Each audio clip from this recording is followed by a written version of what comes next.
All right, what's up guys? Today we're making history.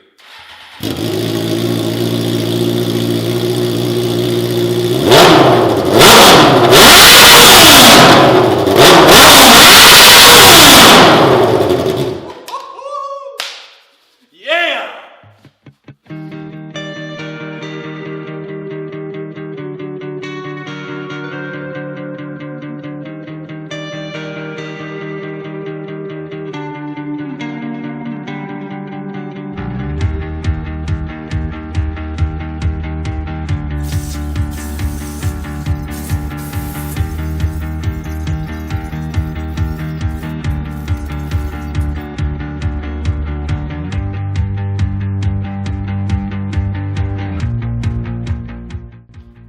Alright, here's the deal. I've been making these tabs here with a rubber grommet inside. Those will fit over the posts on my radiator.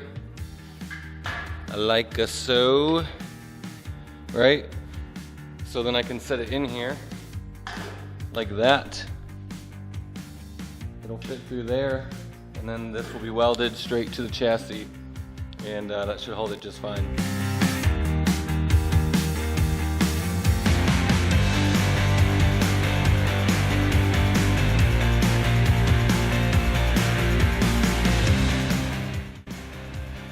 So this is how my radiator mounts now, through those tabs, right? Let me try to, there it is, through those tabs like that. So here's the top mount. It'll look something like this, which I realize is hideous now, but I've already built it and prototype, so who cares? But I've got a tab, and then this bar mounted across, and then I'll weld this tab to hold the top stud, and that should hold my radiator in.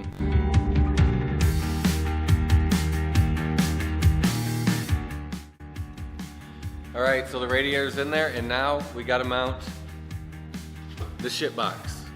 I mean the fuel tank. This thing, so terrible. I made a fuel tank out of steel, so it's like 15 pounds. And then I didn't know that you had to leave like an air gap when you butt weld steel, so you actually have something to penetrate into. So I've just got like a bunch of worms all the way around, but it does hold pressure. It holds a lot of pressure, so it will work for sure. And at this point, I'm not even worried about this buggy anymore. I'm ready to get it out on the road so I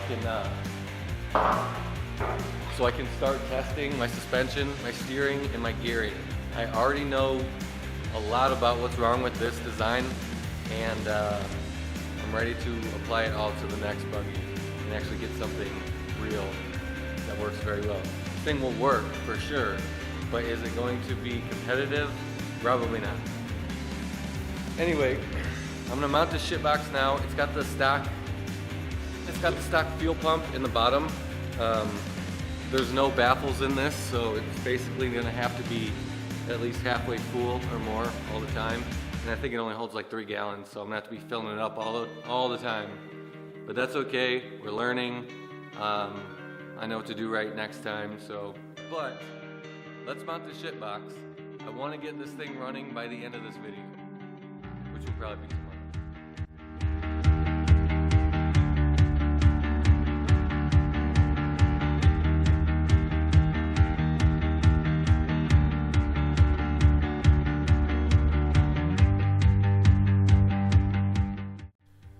Alright, before I move on, I'll just show you, I've made some bolt-in tabs here for the fuel tank, and then the back tabs are actually mounted to the upper engine mount, and that all thread's not going to stay there, but I'm also going to mount my shifter tube right through here on the same bolt, so I can't switch it out till I know the length that I need.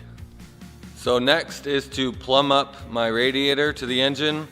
And I guess I should have told you, that is a triple core aluminum Honda Civic radiator.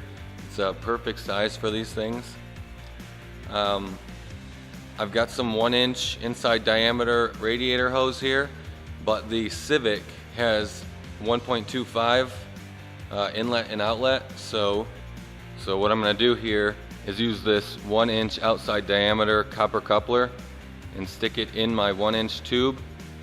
And then I'm going to take a piece of 1¼ inch radiator hose, slip it over top.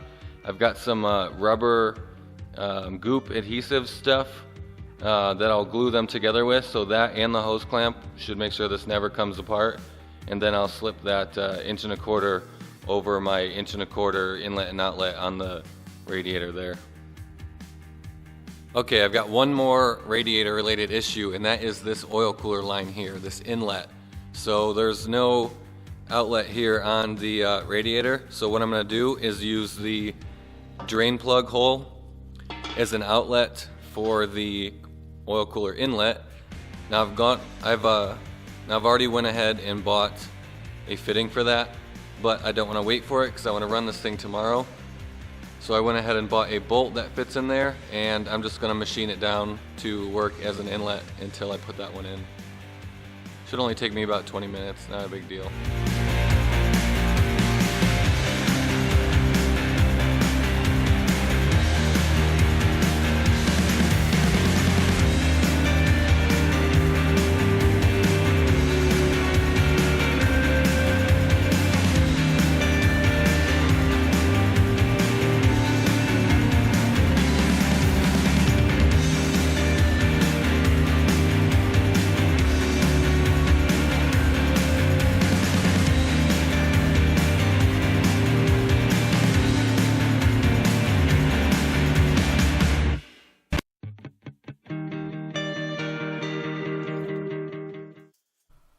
So it'll go in just like this with this jam nut to hold it, and then these threads into the radiator.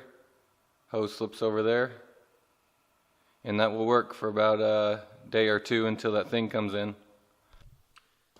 Now you guys might be thinking, you did all that work just so you didn't have to wait a day or two? And the answer is absolutely. When you have a lathe, you find any excuse you can to make a part. It's really enjoyable. And if you can get your hands on one, I really suggest you get it. It's going to change everything. And not just because now you have a lathe, but since you're making your own parts that you thought once was impossible and you're now making them, it makes you so much more confident as a builder as well. And you see possibilities you never saw before, and you actually start doing something like, I don't know, like this, just because you can.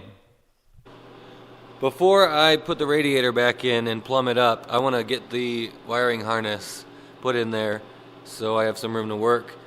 Now, even if you don't have your harness labeled, you just know you have a full wiring harness here.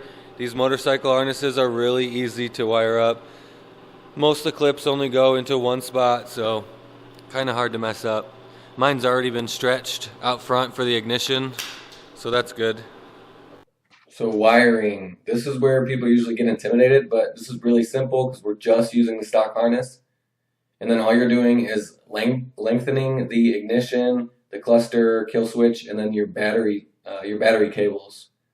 And then it's just like general tidying up of the rest of the harness around the engine, so it's not just draped around there like Christmas lights.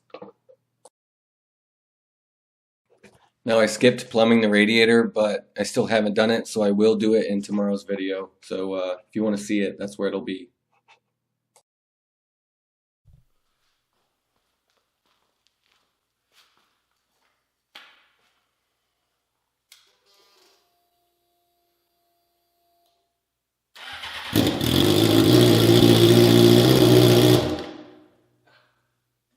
Hit the kill switch.